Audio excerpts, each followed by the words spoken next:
You can file. Hindi ko sinasabing wag nyo siyang filean. Ang point ko doon is filean nyo rin si BBM. Diba? To be fair. Kaya hindi po ako nagde-defend kay VP Sara doon sa first impeachment case na sinabi ko, hindi yan pwede. There's no due process. And kung COA lang din na report ang inyong basihan, sinabi na ng COA eh. Yes. What do you call this? Yung No wrong. Oo, may unmodified opinion na sila dun eh. At saka ang point ko dun, hindi po yun plunder pag hindi mo na-liquidate ang confidential fund. Kasi I'm so sorry na lumabas na lahat ito. I'm so sorry because I really feel for her, you know, and I considered her my friend. Even Secretary De Lima, when she was in DOJ, had unliquidated confidential funds. I'm sure meron dyan sa DND, sige bo, tingnan nyo. Lahat naman yan sila may unliquidated confidential funds. It doesn't, especially Bongbong, ha? Billions, biro mo yon, billions. Pero tama yung pag-liquidate niya kasi, kaya hindi makita ng butas. So ang ano ko lang doon is, it's an auditing matter na kung mali yung ano niya, yung hindi tama yung pag-liquidate niya, ipapasoli sa kanya ng COA. Yan po ang COA rules and practice diyan. Kaya hindi mo po masabi na ay dinakaw niya yun. Kasi confidential fund niya yun eh. Sinasabi niya she used it for that purpose. Yes. 'Di ba? Yung sinasabi ng COA, hindi tama yung pag-liquidate, 'di ba? And then eventually unmodified opinion. So, paano mo ninakaw kung confidential fund? Yes. Alam mo, hindi ko, baka magkaiba lang talaga. Sorry ha, kasi nag-commissioner ako sa COA eh. Hindi ko naman sinasabi, mas magaling ako sa inyo, father. Ano ba yung father na? Meron na naman sila, ma'am, na 600. Hindi ko po sinasabi na mas magaling ako sa inyo. Sinasabi ko lang po, naging commissioner ako ng COA. Kung gano'n ang issue, gano'n ang treatment ko. Kaya hindi ako pabor nun sa impeachment na una. Kasi alam ko rin na namigay si Romualdez noon ng mga pagpabuya sa kanila. Either projects or cash or what. Kasi alam ko, dahil may mga friends ako doon na ayaw pumirma, nagsi-absent na lang nung pinatawag sila. Oh. Bilang isang abogado, attorney, no, itong mga ginagawa nila kay VP Sara dati, alam nating mali. May impact na ba ito? Kumbaga, maapektuhan pa ba dito yung popularity ni VP Sara dati? Panis na. Wala na, no? Panis na. Kasi naka-round, tapos na sila round 1 eh, panis na. Round 2 na naman, panis na. So, wala na talaga. Parang hindi na, Hindi na lang ito. some of them are my friends, pero parang kung sa Ilonggo pa, do kabali. Bali yung, bali ba? Nabali. Nabali na. Oo, yung hindi tama ba? Pero go ahead and file, go ahead. Pero ito lang po ang paalala ko. Hindi po pwedeng wala pong jurisdiction ang ombudsman sa isang vice president dahil siya ay impeachable official. Ngayon, kung gusto ng ombudsman talaga, kung galit talaga si Ombudsman Remulla, hihintayin niya na matapos na yung term o kaya ma-impeach. So yung ombudsman po na kaso ay step 2 po yun. Ang step 1, impeachment. Pag na-impeach, ididikit yung plunder. You see? But by itself, yung plunder, wala pong jurisdiction ng ombudsman sa ngayon. Okay. Follow up, paano kung biglang may mag-bend ng law? Na ano? Mag-bend ng law. Si Bendalo. Diyos ko. Si Law Bender. Ay, nasa Constitution po yun. Hindi po pwede yun kasi nasa Constitution po yun. That is provided by the Constitution to ensure stability of the government. Ngayon iba, ayaw nila pa-resign si BBM kasi ayaw nila kay Sara. Di palitan niyo yung Constitution. Ano ba? Bakit ba kayo tumakbo under this Constitution? Tapos ngayon, ayaw niyo ng succession ng pursuant to the Constitution. Even Justice Antonio Carpio said that. Yes. This is the constitutional succession rule. Hindi naman pwedeng resign si BBM pero hindi si Sara ang papalit. Sino ba ang gusto niyo? Jack, sinong gusto mo? Ako joke lang. Hindi, ako. Joke lang to pag sinabi nila hindi si BBM, resign si BBM pero hindi pwedeng si Sara ang papalit. Sino ipapalit? Saldi ko. Saldi ko? Kasi umamin ka eh. May boto ito kay Saldi ko. Umamin ko ano. Speaking of Saldi ko po, ano po ang inyong thoughts pagdating mo sa kanyang pagtatago? Do you think na ito po ay I think tama siya na actually nagkamali sila. Pinaalis siya ni Romualdez para hindi siya mag-squill. So pero in the end, tama naman si Saldi ko na hindi na siya bumalik kasi alam niya na siya yung kung sa Visaya patapalan is going to be the chopping board. So tama din siya na aba, ako lang ba makukulong? Yung mastermind. Eh, yung tumanggap ng 25 billion na kickback, si BBM at si Martin Luther, hindi sila makukulong? Kung makukulong ako, sama sila, di ba? Tama ka naman, Saldi ko. Total, napahiya na rin mga anak mo at lahat ng mga kapu-apuhan mo. Eh di, sabay na kayong lahat dyan. Hindi na kita pinagtatanggol dahil may ginawa ka rin kasalanan. Pero tama yung ginagawa mo na uuwi ka lang dito kung ang justice system ay fair. Oh. If there is a way to have a deposition, tingnan nyo nangyari dun sa Blue Ribbon. Sabi, pwedeng mag-testify by Zoom, di ba? Nung nalaman na iba pala sasabihin ni Saldi ko, hindi na pwedeng mag-Zoom. Ano ba naman yan? Anong masasabi niyo doon, attorney, doon sa huling video ni Saldico?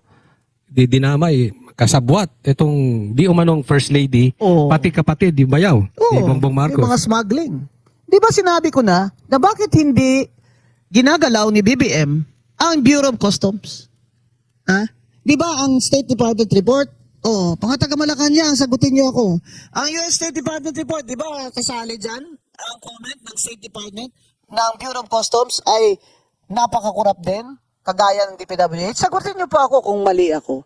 Eh bakit hindi ginagalaw ni BBM? Eh kasi po, pag ginalaw niya yon, malaking giyera sa loob ng palasyo. Kahablak. Oo, black eye siya doon. Oo. So, mahirap kasi 'di ba sabi nila yung kapatid ni First Lady ang boss man sa customs, 'di ba? Biro mo 'yun, wala pang 6 na buwan si BBM, umakyat ang sibuyas. Yung pala First time in history. smuggling pala ang ginagawa nila at kinokontrol nila yung may cartel pala. Tapos sunod-sunod, bigas. Tapos sugar naman. Asukal naman ngayon. Pero may bawi naman po sila eh. Bumaba ang shabu. Ang bongga. Yung presyo ng shabu bumaba. 150 na lang daw ngayon, 150. 150. Pwede retail. Mga mayaman. Hanap na Mayaman doon, cocaine. Di ba? Sosyal. Bongga, 6,000 per gram. Ay, grabe. Bongga. Mas mahal. May mas mahal pa. Ano yun? Parang alam na alam mo, Ma'am Kati. May grade kasi yan. Anong grade? Yung pinakamura 6, tapos paakyat yan, depende sa grade. Yes. Gano'ng Siyempre, pinakamahal? the best yung kay BBM. Ang alam ko, the last time I know, nasa 20 eh. Ano ba yung Per BBM? gram. Ayun, yung may video ka pa no? Ano ba yung BBM, attorney? Di ba every 15 minutes kailangan sumingot? Ay, Kasi ang dopamine hit, sabi sa akin nung dating adik na hindi na siya adik ngayon. So, every 15 minutes yung dopamine hit. Ka 15 minutes babagba yan. Kaya kailangan hit uli. Every 15 minutes, how many may 15 minutes in 1 hour? Di ba? 4? Oh. 4 times sa sa 60 minutes lang. Oh. ano yun, only pag nagsusaw na sa isang oras yun. Oo nga. Kaya pala magagano sa... Oh, yun. Nalulog ba? No. To, ayan na, luwang-luwang ng kung luwang, Yeah, yung grinding na yan. Kasi you keep on hitting. I think what happened there is, yung nakikita nyo, I think nag-hit siya ng yung malakasan. Malaking bato. Parang shot Ayun, every 15 minutes. Kasi ang coke, ang nagsistay sa katawan mo ng 30 minutes. Yung tama niyan, 30 minutes. Tama si Com Gonzon, in 15 minutes, kailangan ka ulit bumanat. Pero kaya pala hindi na natin makita yung no? Kaya pala hindi na natin makita yung 13 billion pulburon sa Alitagtag, Batangas. Oo nga. Ang sinasabi nila, bakit pa daw kailangan ni BBM magnakaw? Ang dami-dami daw niyang pera. Excuse me, di ba ang pera niya nakatenga sa Amerika? Hindi nga niya makuha. At saka yung vision niya, kailangan niya talaga ng bilyon-bilyon. Biro mo ng kamahal niyan. At saka, syempre, may iba pa siyang mga pinagagawa. Hindi niya na matago. Tingnan niyo yung tsura niya, oh. Abay, lahat ng doktor, ang opinion dyan, that's cocaine, Joe. Nag-aaway na yung Oo, pamilya. hindi po yan PWD Tourette syndrome. May ganyan po mga Tourette syndrome. Siya po cocaine Joe. So, ang sinasabi ko po, magbitiw na kayo, PBM. Dahil ayaw po namin ng presidenteng cocaine addict, nakakatakot po kayo. Dahil kayo ang commander-in-chief ng ating armed forces. Saka tingnan nyo, sirang-sira na yung ekonomiya natin dahil yung mga desisyon nyo ay hindi na tama. Bali-bali. Kung kailan mo lang gusto, nagigising ka. Paano ba naman yun? Kailangan namin ng presidenteng maasahan namin na makakasolve ng gutom. 2.4 million ngayong Pasko, walang trabaho. Oh, tapos yung what do you call this, yung mga kurakot dyan ng mga congressman kung mamigay, akala mo pera nila. Yung ayoko na ng mga pretensyosang ayoko na. Dati hindi ko kayo minimension kasi commissioner ako noon di ba? Pangit yun ngayon retired na ako. Sige. Wala naman akong ambag na sa bayan dahil hindi naman ako elected official. Ito na po, that I will be the truth sayer. Totoo lang, yun totoo lang. Doon nga po sa aligasyon po ng ni Zaldico na nireveal niya si Martin Romualdez at si BBM sa pagnanakaw, qualified ba na state witness si Zaldico kung sakasakali? Oo, kasi yung rules of court, nagsasabi po na kung sino ang hindi the most guilty, pwede po mag-apply as state witness. Eh, yung most guilty naman, si Romualdez naman at si BBM eh. Diba? Hindi naman siya eh. Kumbaga utusan lang siya, kaya nga siya nagtanong eh. Yes. Na Yusek, totoo ba kay Presidente ito? Oo. Secretary Pangandaman, kay Presidente ba ito? Oo. Speaker, this is, tama ba ito? Tutuloy ko ba ito? What the President wants, the President gets. Sabi Paano ni si Martin Luther. Sandro? Oo. Eh ngayon, ibang usapan na. Sama na si Sandro. Pero sabi niya noon, sa tapang niya, live stream daw. Oh, isa pa yan. Sige, live stream, saka pa. Ano, yung pikit-pikit? It's a sign of stress, especially when trying to compose yourself. Psychologically yan eh. Na kapag you're trying to compose yourself na confident ka, pikit ka ng pikit. Yun yung blinking. Tsaka grabe yung ano niya, no? Tsaka yung pangan nito, gumagalaw din eh. Kung ano ko lang naman, ngayon, ibang usapan na, kasi si Sandro damay na. At ang may sinasabi pa si Zaldico, sino ba yung nagsabi na pati yung isang anak ni BBM na Vinny ba yun? Ay, may projects din. Nako, halos lahat. Ano ba yun? Dati lolo nyo lang, siya lang isa. Ngayon, dalat na kayo. Pero kasi tinatanong ng iba na posible ba talaga na entire family is corrupting the entire government? Kasi sa start pa lang weak na yung presidente. Kasi so very strong si First Lady, lalo na abogada siya. Akala ko pa naman noon, buti yan, abogada ang maano siya, marirendahan siya. Hindi eh.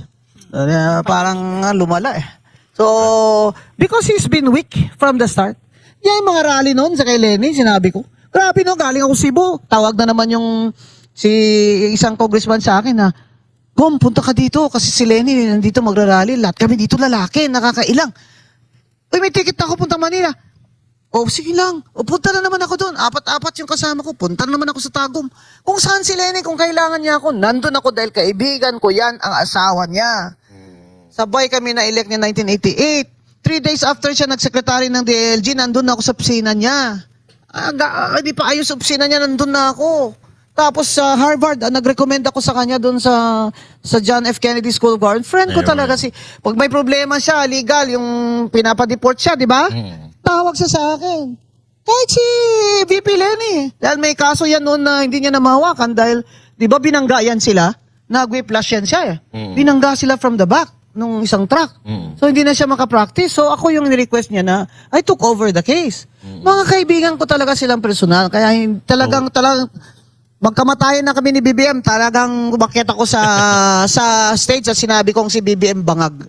So, Linawin muna natin, ito yung opinion po ni Attorney Rowena Guanzon. Ha? Ayan. So, ito po ang ating inilalabas ngayon dahil alam nyo bilang special guest natin si Attorney Rowena Guanzon, excited ang mga kababayan natin malaman ang kanyang opinion sa mga issue sa lipunan. At isa na nga dito, sabi niya, the top 5 most influential Filipino. Ayan daw po. Hindi ako naniniwala dito. Dapat number 1 kayo dito. Ano yan sila? Influential. Si Maria Ressa naman. Oo naman. Siyempre, idol ko yan si Maria Ressa. Sino yung Darian? number 2 siya? Oo. Hindi ko... Sino yan? Walang Rolex. Parang ikaw pinapatamaan yan, ma'am. Oh. Tapos walang Rolex. Walang Rolex. Wala nga Parang siyang puro Rolex, wala kakampwet rin siyang yan, ha? hiya. Kaya lang problema, Nung ma'am. maglagay siya dyan ng sarili niya na number 2 siya. Kaya lang problema, Attorney. Wrong spelling oh. Ha? Wrong spelling. Influential. Ay, wrong spelling pang influential. Parang provincial. Siya po nag-post niyan, ha? Nilagay niya rin si Maria Ressa dyan at si Jessica Soho para kunyari totoo. Kalibel niya. Kunwari, kalibel niya. Ano? Wala po sa dictionary ganyang word eh. So siya lang ang nag-post nito? Siya post niya. Ang Ano? kapal ng mukha niya. Diba si Maria Ressa pa nga nagsabi sa isang speech siya na the Philippines may be a failed democracy? Oh.